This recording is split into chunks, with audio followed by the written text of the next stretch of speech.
Shalom Ubracha, nous retrouvons avec un nouveau pérek, le deuxième pérek de Masechet Moed Katan, à la première Mishnah.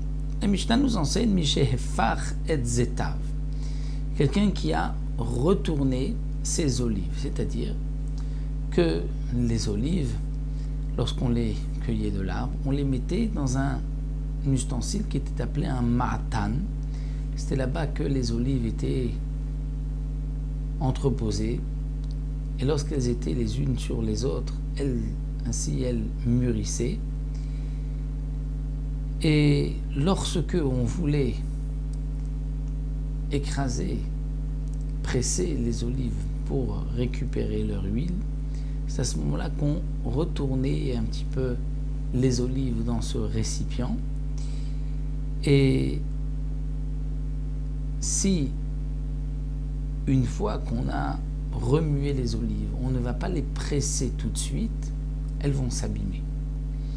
Donc la Mishnah nous dit quelqu'un qui pensait pouvoir presser ses olives, il a remué, versé les olives dans ce kéli, Ve'ereo Evel. Et Barminan, il a eu un proche parent qui est décédé, et il est assour b'melacha, il n'a pas le droit pendant 7 jours de travailler. Donc comment va-t-il faire puisqu'il ne peut pas presser ses olives? Au Honès, où il a eu n'importe quel cas de force majeure, et il n'a pas pu donc les presser avant Yom Tov, avant Chol HaMoed. Donc que ce soit parce que il a eu une semaine de deuil avant, ou un cas de force majeure, ou que ses ouvriers l'ont trompé. Il lui avait promis de venir et en fin de compte ils ne sont pas venus. Donc cet homme-là se retrouve avec des olives qu'il avait déjà remuées et qu'il faut presser, que si on ne presse pas, les olives vont s'abîmer. Et donc, à cause de tous ces cas qui sont des cas de force majeure, il se retrouve maintenant veille de Yom Tov, donc bientôt arrive Yom Tov et Chol HaMoed. Est-ce qu'il pourra pendant Chol HaMoed presser ses olives pour ne pas qu'elles s'abîment?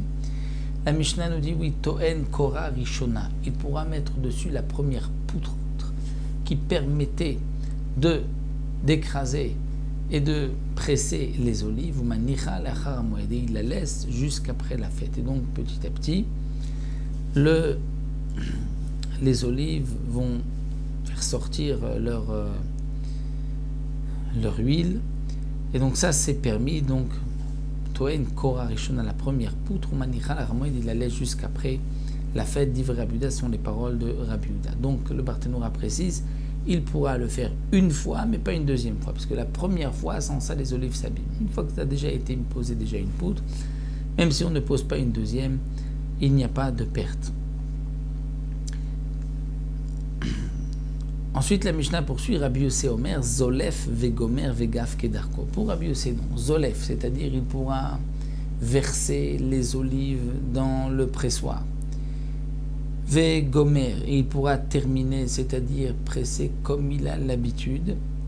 Vegaf, et ensuite mettre dans des fûts, dans des jarres, et les fermer. Kedarko, comme il a l'habitude toute l'année. Pourquoi? Puisque Rabbi Yossé considère que comme il y a là un risque de perte, donc on pourra normalement faire avec les olives comme il avait l'habitude de faire. Ce n'est pas comme Tanakama qui lui dit juste de faire le strict minimum, juste pour ne pas que les olives s'abîment. Donc Rabbi Yossé lui permet de le faire normalement comme on a l'habitude toute l'année. Donc ça c'est la première Mishnah pour les olives. On se retrouvera pour une autre Mishnah, mais cette fois-ci pour le raisin et pour le vin.